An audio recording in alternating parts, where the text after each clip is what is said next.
Hello everyone and welcome to the Redmen TV. Yes, it's the match preview show. It's Bournemouth versus Liverpool this Sunday at 4:30. To talk all about it, I'm joined by Abi and Sam, and yeah, we're going to have a little look ahead at the weekend's action at the end of the show as well. A little look around the Premier League and what else is going on. Not too many games, of course, as we're in the middle of this split game week with the winter break. But speaking of the winter break, Abi, I'll come to you first. Nice to have the Reds back. It's been a nice break. I think we've all enjoyed the break.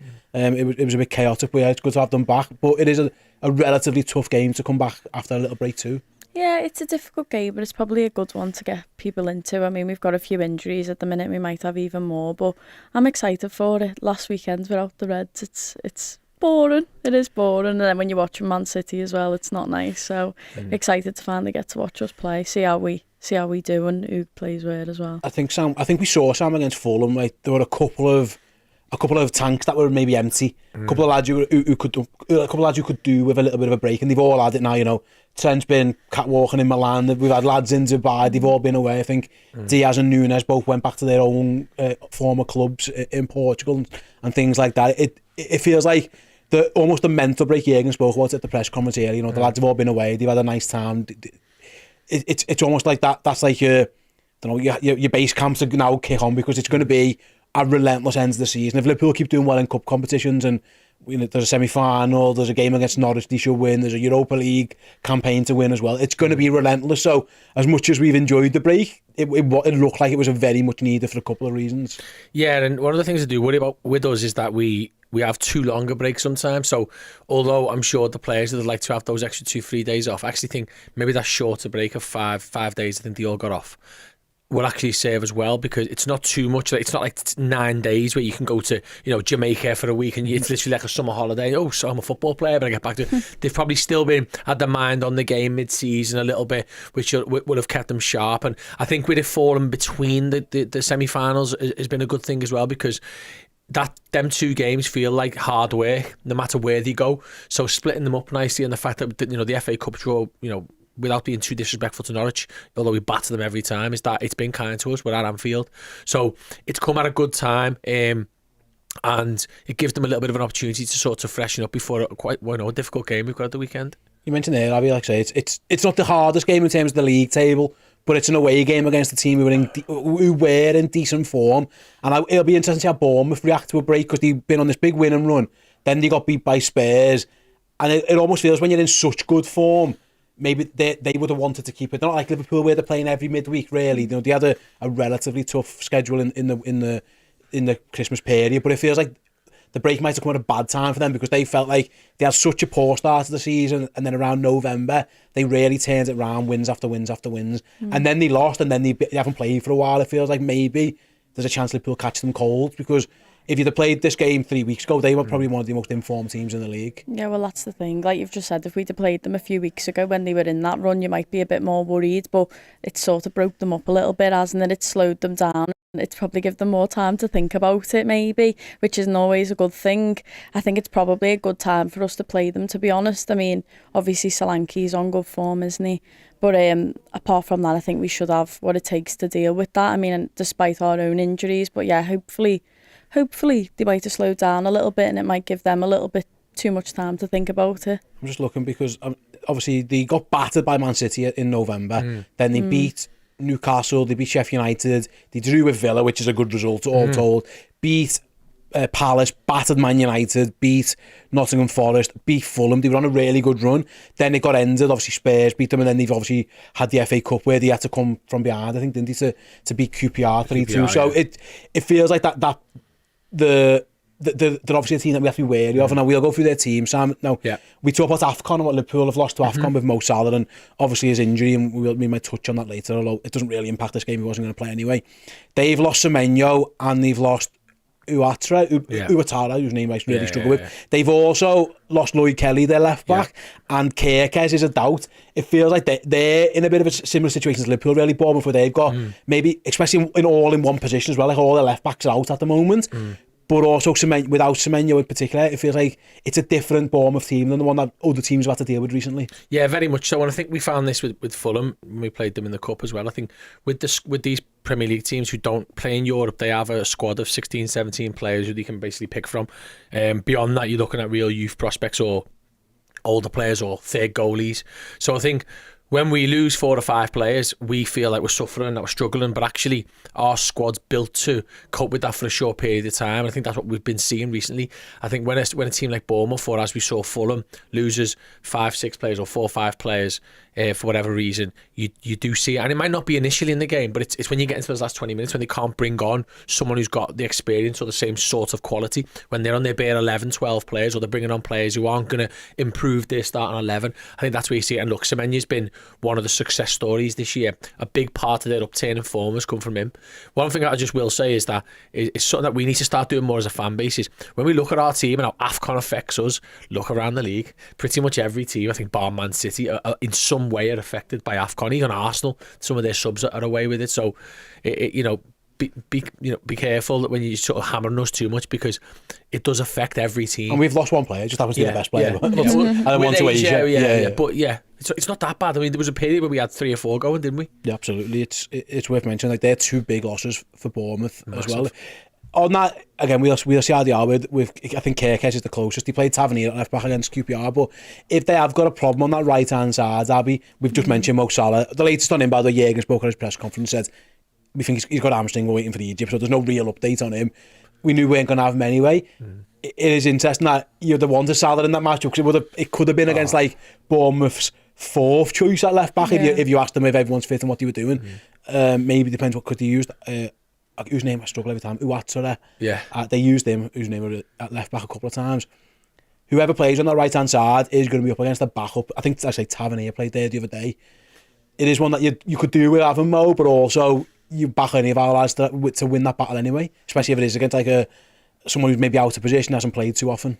Yeah, with Mo being like so far the choice for that right side, it's sort of not a bad thing that whoever's going to be playing there, who's not going to be used to playing there all the time, are going to be coming up against like the 4th choice. I mean, if we end up putting Harvey there, it's probably a good little game for him to try and get used to that position. I mean, it depends who you reckon will start there, but I feel like it's probably a good game, to sort of like, depends how long we're without Mo for, because I don't know, maybe he's pulling the sickie so we can come home. That's what I'm hoping, to be honest. He knows we've got a title to go for, but he's looking around going, what's going on here? Yeah, he's just we'll decided. lose that next game. It's hard to knock out the AFCON, even if they lose, the fair choices go through. It's mad. It's honestly, honestly, it's almost impossible to get knocked out of AFCON. Like it's ridiculous. But I was just looking at they've used different players. I think Tavernier, who's a winger.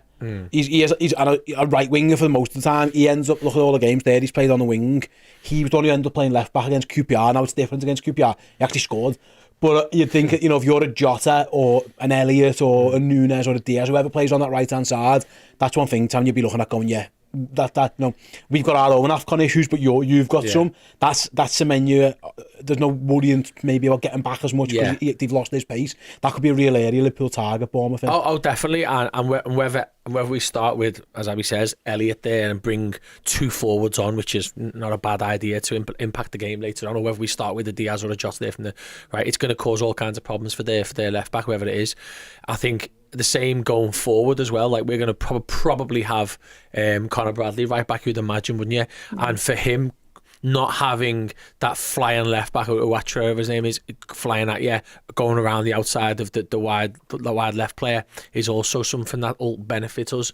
So hopefully that right side's dominated by Liverpool and not Bournemouth coming back at us the other way. Yeah, absolutely, because that could have been a real tough challenge, because you're right, it probably is going to be Conor Bradley. Very quickly on Bournemouth, I know you touched on it before, Abi, but like, they have got goals in their teams. One thing, they got Solanke as, I think, 3rd highest scorer in the league at the moment. Jürgen spoke about him today and said how delighted he is that he's finally kicked on. They've got good attacking options. They've done well recently. Like I say, they have lost some of their big players, but they do carry a goal threat, and that is something Liverpool will need to be wary of again, with a bit of a, not makeshift, but we are going to have, Conor Bradley's going to be at right back, Joe Gomez is going to be at left back. It isn't Liverpool's first choice. Bournemouth do carry a goal threat against us. When our whole defence is fit, we're not immune to conceding goals this season. We really have conceded quite a few. I mean, I know I think we have got the best defence in the league, but still we have been conceding goals in these games. And like, because they've got the likes of Solanke and he is doing so well, when you've got so many injuries, you're looking at Trent being injured and, obviously Robertson and Tsimikas down the other side injured. It does make you wonder, are they going to be able to have those opportunities? Hopefully the likes of Virgil like stand up to these games, especially when you're going for the title, which I still think we are.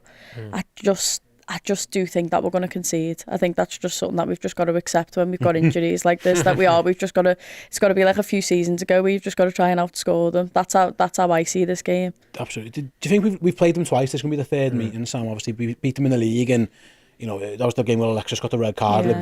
Thankfully, Jota scored just after the red card. Thankfully, it made it a little bit easier because it could have been squeaky bum time if not for that. They took a very early lead. Trent had a bit of a stinker. But then in the League Cup, it got played in a hurricane. Like some of the most mental football conditions you've ever seen. Obviously, Darwin Núñez's absolute stunning goal is the difference there. We missed a hell of loads of chances there as well, didn't we? It almost feels like because of those games were such outliers, one with a bit of an iffy red card and one with just played in like mental conditions. I was thinking, like, have you learned too much about either team from those games, like in terms of this matchup? And it felt, other than, like I say, Semenyo, their pace on the break really hurt Liverpool a couple of times as well. I think that game, the set piece really killed us again because the weather was just mad, and Keller, bless him, he had no chance when the ball got stuck in the wind. But it sometimes when you play a team for the third time, you can take real lessons from the other two games. And because they were such weird games, it almost was like it's hard to take anything from them. I don't know what your thoughts are. Yeah, to add to that first game, the issues we had in that game as well, it was the first home game. We just drew with Chelsea. No one really knew what we were going to be this season, where we were going to be. So I think that game was started really strangely. If you remember, we conceded a goal before we conceded. It was offside. It was really weird. But then we got it together, to be fair, and we dominated the game. Even with 10 men, we were the better side. So yeah, it was a bit of an outlier. And the League Cup's the League Cup. But, you know, and they were at home and they threw everyone at it in the end. But what I would say is that, for me, I think Bournemouth don't desperately need to win. I think which helps us in a sense is that it's a game they probably want to get out of the way. I'd probably do be up for it, but it's like, right, great, we played Liverpool twice now, move on. You know, we've only got to play City at home, and then there's the kind of big sides done with, and we can move on for the rest of the season, enjoy it. One thing I would say about Solanke is where we struggle, and I think this is why we've done quite well against Haaland over the year. When we played them, you know, 3 or 4 times, I think he scored 1 goal, which was a one-touch sort of toe poke finish. Is because when we've got strikers who play in the central areas, Van Dijk and Konate or Mata eat them up. They did no problem. Our issues when we've got quick players going down the side was this Semenyo last year who caused us all the problems in the league game. We lost 1-0, broke, scored, whipped it in, we scored 1-0. If he's not playing, they've got to find someone to do that. Now, I don't know how quick Kluivert is. I don't know if either of you two can sort of elaborate on that. Not as fast.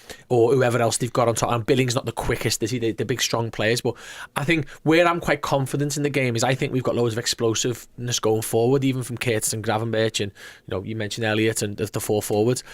I'm not as worried. I don't want to give Solanke space in the box, but I'm not as worried about their threat because it's not like they've got a Doku running at Bradley or a you know, Semenyo running at Joe Gomez on the left. I'm confident because a lot of their threat comes directly down the middle, which is where we're quite strong. Absolutely, yeah. And even that in that game, I think it was Uatso, wasn't it? Who just bombed on, Billing across goal 1-0, and Liverpool were in trouble. Yeah, it was a very strange game, that one last time. It's a different Liverpool team now. I suppose to wrap up on Bournemouth, Abi, I'll come to you, is that if you said to them, when do you want to play Liverpool, do you probably pick now? Look at all the injuries they've got no Mo Salah, they've lost Endo, they've had a little bit of a break, and Sam mentioned before, Liverpool aren't always great coming back off breaks. Ironically, the manager always wants breaks and then the team are crap after they have them. But if you're Bournemouth, man, you know, and you're thinking, how do we win this game? We've given them close games before, we beat them last season, and they're not in the best nick. It is like I know the banana skin's a bit of a cliche, but if you're Bournemouth, you are half thinking,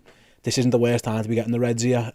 Yeah, I'd say so. I mean, we're probably used to playing more games in such a small space of time. So with this big break, they're probably thinking, we're used to having a bit of a longer time between when we play. So it's probably a good time. And then you look at the injuries and obviously the cups as well. But like you said before, we're not the only teams being affected by these things. So, you know, fair enough. But I would say it's probably never a good time to play Liverpool when we're top of the league. I'm not going to disregard us in any way. I mean, I'm sure every single team that comes up against us is probably terrified. But if you asked all of them now, do you want to play Liverpool now instead while they've got all these injuries, and players like Mo Salah are away, they'd bite your hand off. They'd say this is probably the best time to come up against us, I'd say. But I still don't doubt us to get the job done, definitely. Absolutely. We'll move on to Liverpool in a second. I just want to let you guys know this weekend the watch along for Bournemouth v Liverpool, 4:30 on Sunday kickoff. We'll be live at 3:15 with the Uncensored Match build-up, reacting to the Jurgen Klopp's official team news, and then from about 4:15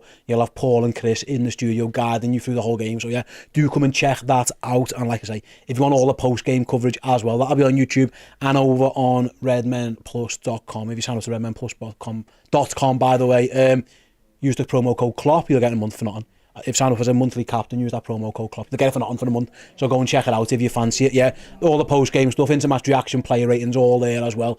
And again, on the YouTube channel, Chloe's going down the game, so she'll have some videos from in and around Bournemouth. So do check out the entire coverage of the match down there at Bournemouth, which, by the way, I mentioned the winds before. The forecast is wind again. So and snow and ice. Yeah, bear all that in mind. Chloe might have to leave now to make sure she gets there.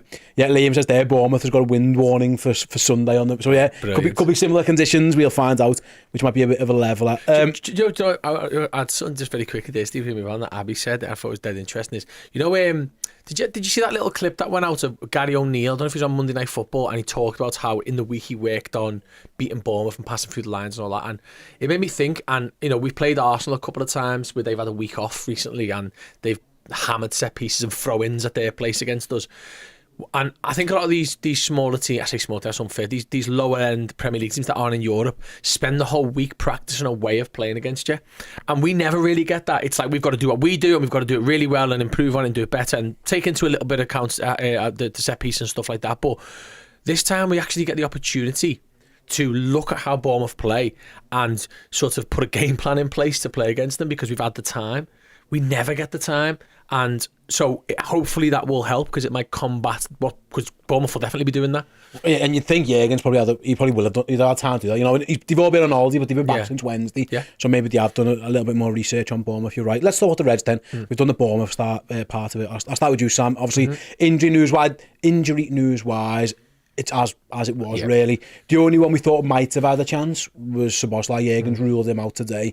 Although he did give a bit of an encouragement, saying that him and Alexander-Arnold and Robertson aren't too far away. There's even an outside chance for Fulham. Brilliant. I'm guessing maybe Norwich if you want to get some minutes in the legs if they need it. But then looking ahead to Chelsea, which is the bigger game, of course, down the line, it looks like they should, touch wood, all be back. With that being said, then it's as you were. No one. It's the same squad that we used just before the break. So one of the strengths of Liverpool has been their bench this season. Don't get me wrong, the bench was the strength of the day. The lads coming on helped them win the game, but it does feel like whatever 11 he picks, there's probably going to be like only 2 probably senior options on the bench. Yeah. You're not going to be able to make 5 changes off the bench and really impact the game. If you need something, it's probably going to, we're down to like 13, 14 lads, which is again not ideal, because this is the type of game where you can battle for 75 and then unleash the big guns. We haven't really got that option here. No, and I think what we've got to do is gather ourselves, get our energy together and go twice. We're not doing anything for Fulham at the moment, but realistically that's what we've got to do. We've got, as you say, I think we've got 13 players to start the next 2 games of football, maybe 14 if you include Quansah, but I'm not sure he'll come into it because of how important both the games are, although Klopp's trusted them all year. But yeah, I think, and you know what, and that's what most teams have, and I think that's what Bournemouth will probably be thinking as well. So from that respect, I don't see much change. I think it's an opportunity. So for those lads, if we look at the starting lineup that started against Fulham at home, I think from the back line, it's an opportunity for Gomez to play another game at left back and Conor Bradley to feel even more at home coming into the side at right back. It's an opportunity for, if he starts, well, I imagine he will, Gravenberch in the right midfield spot. I think it's another opportunity for him to accustom himself to that a bit more. So I think we've got to look at it as a positive, is that they've got training time and they've had a game together now to sort of figure out, right, that didn't quite work when me and you were almost holding hands. You need to do that, I need to do that, and all the little nuances that come into it. I think it'll help us of having had that game going into the next one with some training time, which we'll come to it in a minute, but which is why I think there'll be a lot of similarities to what we do in terms of the starting lineup. Yeah, fair enough. Let's go for, obviously Keller started for that game, so Alisson comes back in, Gomez plays at left back, Van Dijk plays, Conor Bradley's going to be at right back, we would think, Abby. Definitely. There's nothing. The only question is then, it's whether he goes Konate or Quansah. There's 2 games in a couple of days. Does he want to play Konate in both?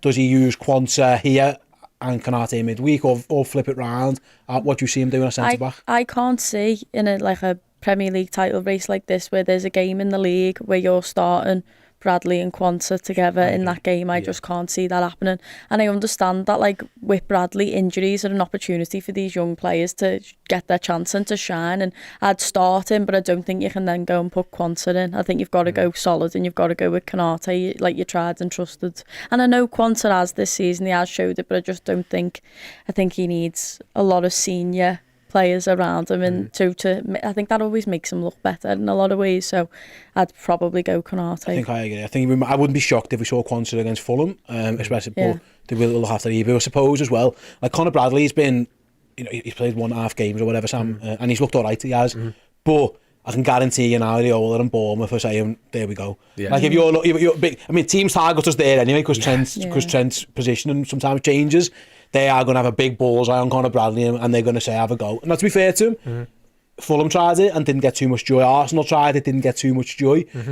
But that probably does edge towards you having Ibu there, doesn't it? Yeah, because they are gonna have a bullseye on Conor Bradley. Whoever plays left wing for them, they're going to be told, right, go and test that young kid and see how he gets on in his first Premier League start. I think it will be, won't it? So it's like all the best. You know what I mean? Go and get at him, because that's what they're going to do. No, definitely, and I think, but what's good about Bradley when he plays right back is he plays right back. He doesn't overcomplicate it. I mean, even Gomez does a bit of a hybrid role from left and from right. But I think what Bradley does is he simplifies the role and plays it the way he would play it, especially to start the game off, which is brilliant management from Klopp, because it's like, we're not going to try and get you to do something that you've never done before in a difficult environment where there's a lot of pressure on you anyway. It's you go and play right back the way you play right back, and that helps us, because if they do target that side of the pitch, Bradley will be where he needs to be most of the time. And I think for Konate, who I imagine will start this game, for him it's much better as well, because when he covers the space that Trent leaves sometimes, I think there's a lot of space to cover, whereas when Bradley's playing right back, there's less space to cover because he's in shape.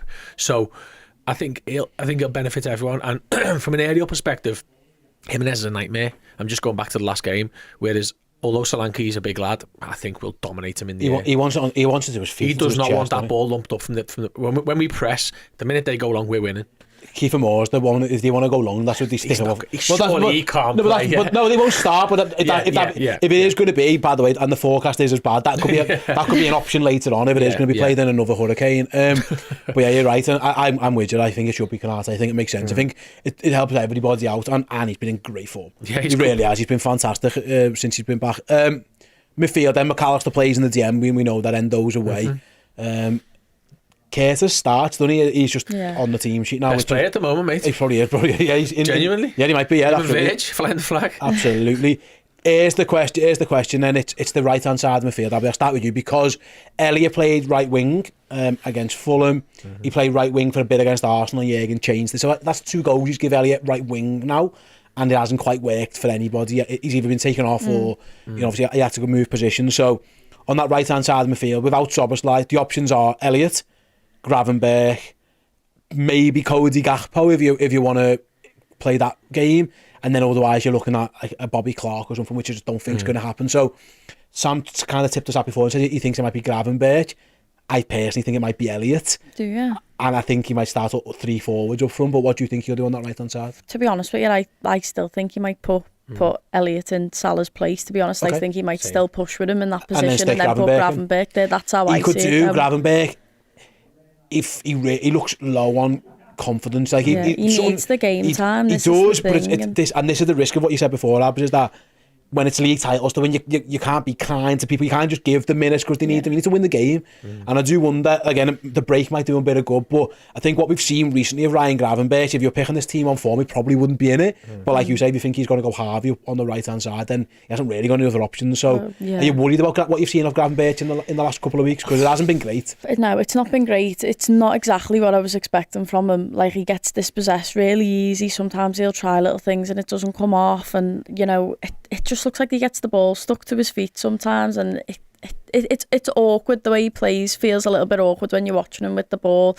I am slightly concerned, but I do think that it is game time that he needs to change that. But like we've said, when you're going for the Premier League title, you've just got to decide. But how else is he meant to learn? How else is he meant to learn? And then we've got injuries and stuff like that, like Szoboszlai can't play, which obviously he's definitely a starter when he's fit.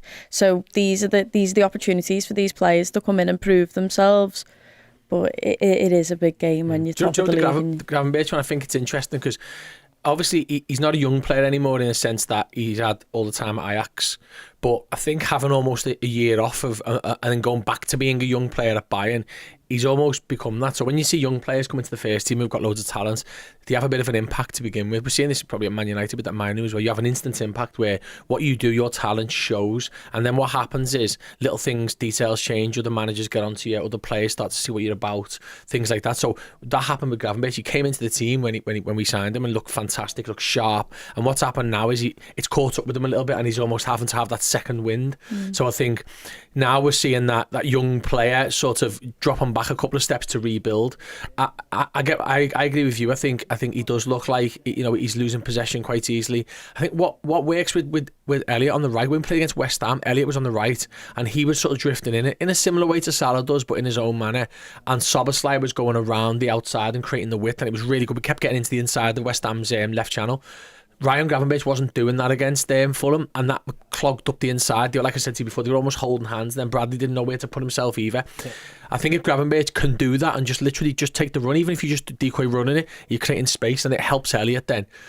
I'm with you. I think Elliot plays, but not necessarily for that. I think Klopp likes to have two forwards on the bench to impact the game later on. That is what he gets, I suppose. And I do wonder, the Gravenberch thing, it is interesting. A young player, you mentioned young player, he's 21, isn't he? 21, he's a kid. He really is a young lad coming into the team. He's also been in a league where they have winter break, and he didn't get one. And I do wonder if that schedule just wasn't. By the end of it, was he flagging a little bit? Szoboszlai was the same. He looked knackered, and then he got injured. I do wonder if maybe the physicality where the break might be good for him. But I personally, if it was me, I would pick Elliot and I put Diaz on the right wing. Is what I would do. You put it on the inside. I would play Elliot in midfield, and I would play Diaz on the right. I would play Nunes up front. Yeah. And Jota up front, Nunes left, or whatever you want to do with them. Flip them round. Yeah, they can flip round. Yeah. Whatever you want to do. But I do see your point. He has gone to Elliot a couple of times, so it looks like he is the option. Yeah. So with that being said, then is it as simple as just Nunes and Jota? Because Luis Diaz has got a big part to play in this as well. If you've got Harvey Elliott on the right, what's the other two for you? What do you think it's going to do? I think Nunes starts the game because I just think, like, he's so explosive. I felt really sorry for him against Fulham. I actually personally felt he did everything right. I think he can be really critical of forward sometimes. He made good connections on all the shots he had. He gets 2 assists. One he created, one he just laid off. But I think he deserves to start the game. I think he's good enough to cause Bournemouth all kinds of problems. He's good enough to score goals. At some point, he is going to score 1-2 goals, maybe more. I think what he can do is, I like to call him the fluffer sometimes. If you probably don't know what that term's about, do you? But you know, Steve, what a fluffer is? No? Okay, I'll tell you after the set. I do know what it means. Why do you presume I wouldn't? I do, to be fair. Yeah. So basically, I think he fluffs up the defence, causes all kinds of problems, and then the likes of Jota and Diaz come on and benefit from that. And I think that really helps us, and I think that's why Klopp still loves him, even when he's missing chances. So I think he will start the game. I think he'll play up front. Yeah. And I think no matter what happens, whether he has an impact on the pitch or what, by the time he's done his job, I think the damage against their defence and the tired legs could come in. So I think he has to play. See, I do wonder if you're thinking goal threat, and it depends on what the tactic. Because listen, we want to get your best players on the pitch. It does feel like Jota is and if he plays, your options off the bench are then Gakpo and Diaz in your position, which are absolutely sound. Yeah. So do you think he goes Gakpo? Sorry, Jota plays left wing in your prediction. That's why. And then I actually think that dynamic could be quite nice because Jota likes to come in, Nunes likes to go left. That could. I don't know if we've seen it. Might saw it once or twice. I think I'd flip it. Would you? I think I'd go Darwin left and put Jota centre forward. What would you do, Abs? Do you know what? I prefer it when Jota's coming off the bench, Okay, so just in games like this, I'd rather start Diaz and Nunes. I'm much towards, because I just feel like if we're not winning, or we're drawing and it's getting towards the end, I'd much rather see Jota coming off the bench than Nunes. And not to disregard Nunes, like you've said, he's been unlucky in lots of ways, but I'd much rather Nunes was starting, getting as much out of him as we can, and then I'd much rather we had Jota there to come on and change the game. That's just how and the thing with Gakpo is I just don't trust him enough yet in these big games. He did well against Bournemouth. Scored against them, didn't he, last time? He scored in the League Cup. He scored the first goal. Yeah, that's what I meant. Sorry, And he did well. So yeah, it's an interesting dynamic. It almost feels like Gakpo is like almost a forgotten one at the moment. Yeah. So it's not fair really on him. No, yeah. He's been all right. He's not been brilliant. He hasn't pulled up trees, but his goal record's decent enough. But again, he looks like if you can bring on whoever we start, and this is your point, if you play Elliott, you've got 2 to bring on. If it's not Elliott, it's Gravenberch plus 1, which again sound, don't worry about it. But I do wonder if how Jurgen's planning this game, does he think it's going to be one where you're going to have to impact it from the bench? And if so, are you better having these lads in, up your sleeve kind of thing, and whoever it is? Again, I think the fact that he's had a week to run at it, I think he'll get it right, and he'll plan this to a T. But I think in every Premier League game now, you've got to have the ability to bring players on that impact the game and make you better. So I think that's the challenge we've got, is what makes us better in this particular game. Is it Nunes off the bench? Is it Jota off the bench? I love Jota off the bench. He's so impactful. Some players just don't seem like they are, but Jota's really impactful off the bench, so it makes a lot of sense. There'll be definitely some thought to Fulham in this, because look, you could lose to Bournemouth, you could draw with Bournemouth, and you could still go on and win the league. If you throw the Fulham game away, you've played every game bar the final in the cup, and then everything's gone. So in a sense, that game should be more important in terms of, I don't think it will be though. But what I'm saying is, in terms of eventualities, is that if you get beat 2-0 by Fulham, you're out, you're done, you've wasted all those games. There's no Wembley for all of us.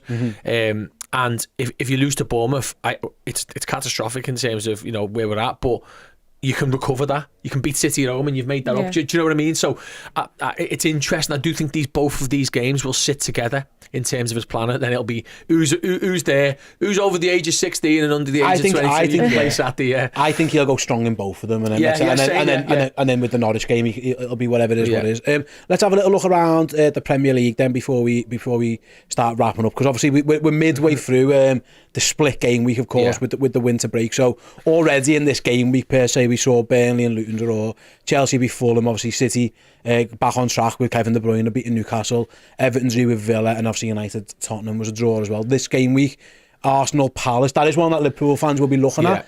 Arsenal are teetering on the edge of not being in a title race anymore. They're just about clawing in, and again the points difference suggests that it's not that far away. But just in terms of mood of a football club, Sam, Arsenal's feeling moody already. They should be Palace. Palace aren't great, but if they don't, it does. You talk about catastrophic. I mean, heads would fall off if Arsenal don't beat Palace. The thing is, once you get beyond 2 losses to another team behind, once you get 7 or 8 points behind, and then you're looking at the fixture list and you're thinking, we've got to play Liverpool again soon, we've got to go to Tottenham, we've got to go to Man City. You're looking at where are you going to claw back like that amount of points, and when they're not scoring loads of goals anyway, they're feeling sorry for themselves, they're crying about VAR and Saka's getting kicked too much.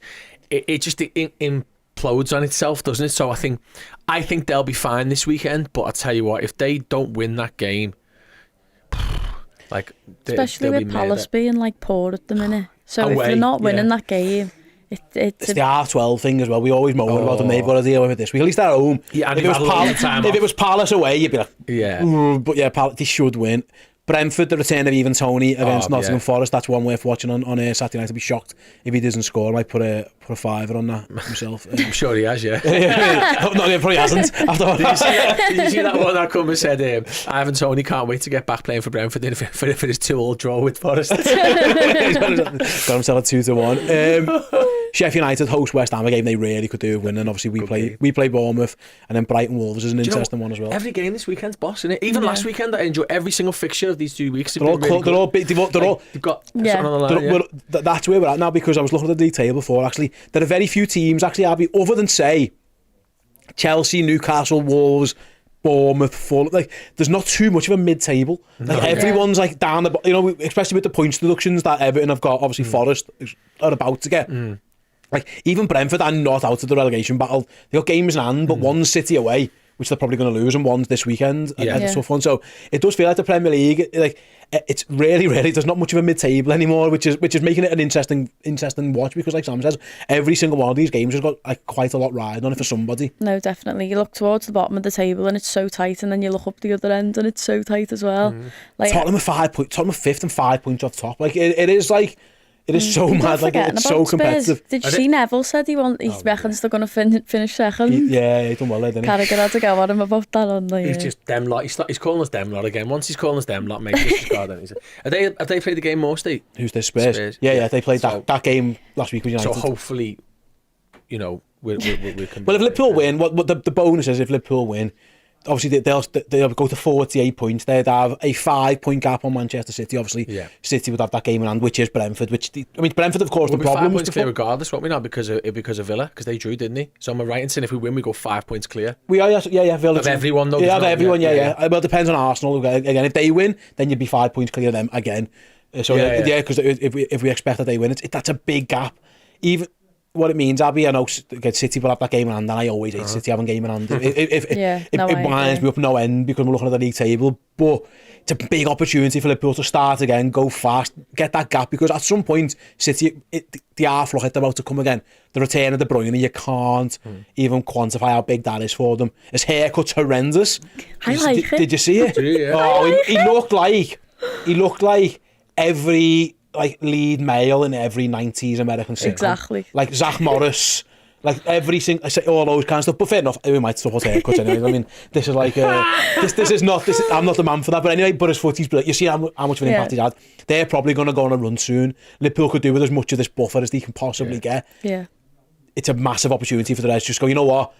The likes of Neville, anyone who's doubting us, here we go again. This is a tough game, and we just bang 3 points out that 6 years later. I'm with you. I absolutely hate it when you just see that they've got that game in hand behind us. Like, how many times have we had these seasons where, like, one of us has had the game in hand? Most of the time it's been them, and it's just horrible because you just still feel them breathing down your necks, even if you are 5 points clear, because you sort of give them the 3 points anyway when I look at the table. Yeah, like, I know 100%. It's Brentford, and obviously Ivan Toney's coming back, but straight away I'm just adding them 3 points onto the table. But hopefully it makes them question it and flap it a little bit more when we're up there with 5 points clear. All the teams will be looking at us thinking that anyway. So, I mean, I know they've got De Bruyne back, but obviously we don't know how long Haaland's going to be out for, and that will impact them. But when you watch that Newcastle game, De Bruyne's he's just unbelievable. He is the difference, isn't he? If we'd have had him in our team the last few seasons, it'd have been us winning the league 100%. Yeah, they're going to go on a run after Tottenham in the cup. Then they've got Burnley at home, Brentford away. That game that they're catching up on. Then Everton at home, who just roll over for them. Brentford away is a tricky one, isn't and then they go to Chelsea. So it does feel like they're primed to do what they always do. They always have this little run, and Liverpool have got to stay calm, Sam. And this is the type of game where you talk about champions' performances. After the break away at Bournemouth, it's probably going to be played in not great conditions. Like, champions win this type of game, don't they? You know what I mean? Like this, it feels like this is one where you can just really re-emphasise that this, we're not like the flash in the pan that Arsenal were last year. Actually, we mean business is by beating a decent Bournemouth team with injuries, with AFCON, with bad weather and all that. Like, there's a million excuses for it, but like, also champions just win this match. Yeah, it is. And the fact that you don't play a league game for 10 days afterwards, it's like you don't want to sort of have that sour taste in your mouth, do you, afterwards? I'm not fully convinced with City yet, but it's another discussion for another day. I think we've got a real opportunity here. We just got to be professional. Don't make any silly mistakes. We've conceded loads of goals this year off just things you can go, oh. Like, there's not really like a tactical... Us completely dominating the game, and then just a bad back pass or someone losing the ball, and you just think, what are you doing? So like, it's just, what it is, this stinks of first 5 minutes, header, corner, 1-0 Verge, here we go, move on. And we just dominate. That's what we need in this game. A little bit like Sheffield United, just get that early, that goal, set piece, tap him, whatever, and then just control it from there. We could really do with that. But yeah, I'd say, big opportunity for us to go 5 points clear, games in hand or not. It always throws me back to 18-19. City had a game in hand until about the third to last game of the season, and we were top all the way until as soon as they played that game in hand, and then that was it. Then they won the last 2 games, won the league, and that. So Vincent Company scored from the car park. Yeah, and it's just like, so yeah, let's take that out the equation and make sure even if they win the game in hand, they're still behind us. Absolutely. Do you think we'll win? Yeah, I do. I think we'll win the game. I think we'll be quite comfortable, but they'll have the moments. I'd go for something like 2-0. You said 2-1. You said you were going to concede. 2-1. I think 3-1, but like that third comes late. I do not think this is going to be an easy game. I think it's going to be hard. I think it's going to be a tough one. Them scoring first, and then us having to glory that tends to be how these things go for Liverpool. But yeah, I think it's going to be a tough one. I think one for the good team, but I do think just about got enough. I think the firepower is just about enough to see us through. I'm expecting Jota to get himself back on the score sheet again. I think he's fantastic. I think he's the key to the season. As much as Salah is the man, and I think Jota could be the one who, just that secondary scorer, you know what I mean, who can just get you those big game goals. I think he'll know that this week, like it's on me this week. Really, it is. You know, without the main man here. So yeah, and then hopefully his injury isn't too bad, by the way, because that's another thing that we have to take into account. He looked all right walking off, but who knows? He walked out smiling as well when he left the stadium. So fingers crossed, it's not too bad. Yeah, Jürgen said he spoke to him, didn't he? But he's still waiting for an update. Anyway, guys, thanks so much for coming in. Thanks you guys for watching or listening to this episode of the Match Preview. Do come back on Sunday for all of our amazing content in and around the game, including the watch along. And like I say, redmenplus.com, use that code CLOP, get yourselves a free month of Liverpool content, because there's loads and loads happening, because yet the Reds are back and we're not going anywhere. See you soon. Hey, thank you so much for checking out the content today. If you want to get your name in and amongst these wonderful people, then head to redmenplus.com. Join as a Legend tier subscriber. You're going to get free merchandise codes. You're going to get in our Discord, and you're going to get your name at the end of YouTube videos. Yes, redmenplus.com, Legend tier status.